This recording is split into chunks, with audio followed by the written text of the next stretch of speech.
everybody. Another beautiful day in Austin. Today I'm going to show you how to make a homemade pizza board. I'm going to use out scrap lumber. I have a big piece of wood. It's about 5 feet by 2 feet. It was a piece of board I originally bought. We're going to cut it down. I'm going to make it about 30 inches by 24 inches. And that's perfect size for me because the Neapolitan pizza is around 11 inches in diameter.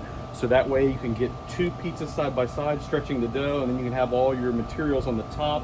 You have plenty of room, so if you make a mess, it's all on the cutting board. You can just easily wipe it all off and you're done. So you really don't need a lot. You just need the wood. And then what I suggest is you want to have something you can cut or draw the angles with. So I'm going to use this. I'm just going to clamp this on so I get a nice straight line. I'll use it as a guide for my saw. I'm just using a battery powered saw with a wood blade on it.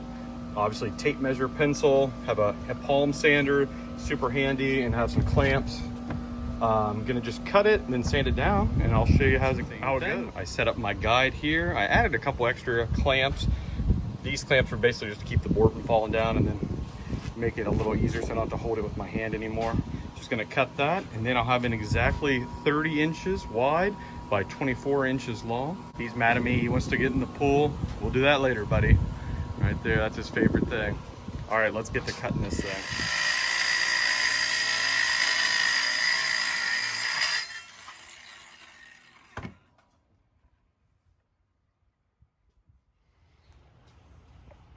All right, got the board all cut. Again, using the guide, made a nice straight line, very easy.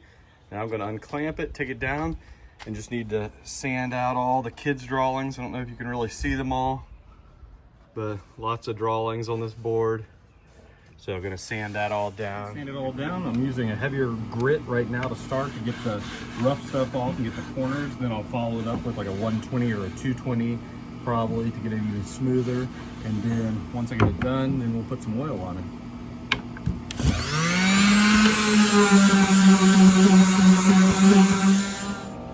Yeah, one thing I want to make sure when you're sanding this is when you're doing the edges, kind of go up on top like this and then on the bottom, and then you want to kind of round the corners just a little bit so they're not sharp.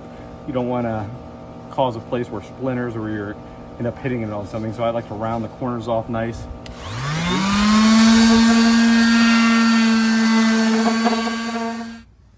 Yeah, it's looking good. I did the first rough sand. It's actually looking great, nice and smooth.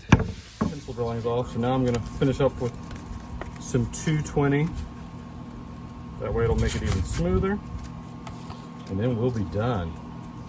These things are pretty handy.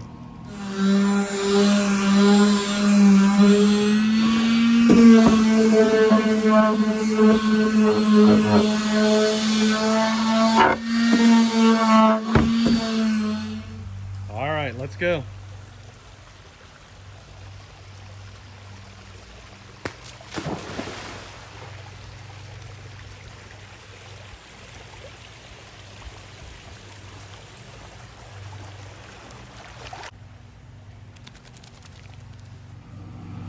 All right, I finished up the 220 sandpaper.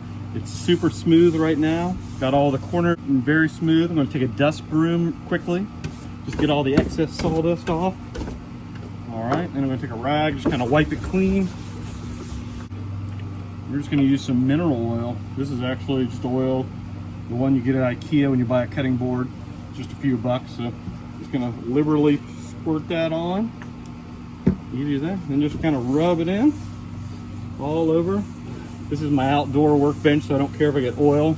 If it's somewhere where you don't want to get oily, you might want to put a tarp or plastic down so you don't get everything all oily. But again, this is my workbench outside, so I don't really care. In hindsight, yeah, working with oil is definitely messy. You're gonna get it all over the place. So what I did too is that I got some wood too, some 2x4s, and laid it down just to get them up off the table so I get the edges. It's hard to get anything done. Every time I start working on this project again, the dog keeps barking, wanting me to throw his toy. Here we go again. All right, Tico, you ready, buddy? Ready? Let's go. Nice job. All right, this is the last time, buddy. I gotta get this done before we make pizza. Okay, these have been sitting out in the hot Texas heat for about half hour, 45 minutes. They're still a little oily to the touch. But I'm gonna go ahead and put a little bit more on there just so I can leave them. And it'll be all soaked in here in a couple hours. Once I let it soak in a few more hours, I'll just take a nice dry cloth and I'll wipe off any excess oil, then let them air dry before I use them this afternoon. And just wipe these down, rub this oil in as good as I can. I'd let these sit a couple hours out in the hot sun. Well, not hot sun really, but let them sit outside. I'm going to take a clean cloth now, maybe start with a paper towel just to get some, if there's any excess oil, gently wipe those down, get as much of the excess oil off, and then when you're done, take a nice clean rag, something you can wash easy. So just going to rub this down, get all the excess oil out, and then again, let them dry just a little bit more, and then they'll be ready to use.